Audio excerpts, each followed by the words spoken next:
There are loads of people on the internet who say the Xbox One X is a better console than the Xbox Series S. However, these people are focusing on resolution only and completely forgetting about the next generation SSD speeds within the Xbox Series S that enable the possibilities for the next generation features, such as quick resume. So I went ahead and purchased an Xbox One X to experiment and see the difference for myself. First, let's begin with Fortnite. I personally do not play this game at all, but it is a very popular option amongst the gaming community. Launching both of the games at the exact same time, it only took the Xbox Series S 12 seconds to make it to the main menu.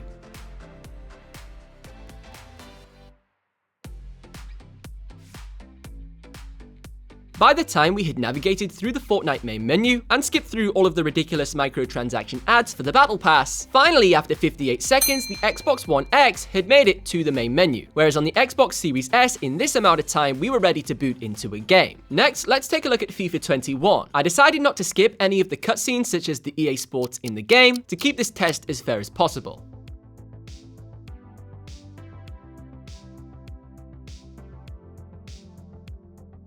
It took only 23 seconds for the Xbox Series S to make it to the start screen, and the Xbox One X quickly followed at 30 seconds, which isn't a huge difference at all. Continuing with FIFA, if we then compare the time it takes to launch into a football match, both consoles are basically identical and took around 11 seconds. And the only major difference is how the game loads in, with the older version of FIFA 21 still having the mini games, and the new next-gen updated version loading straight into your match. Finally, we have Forza Horizon 4, and once again, to make this test fair, I chose not to skip any of the cutscenes.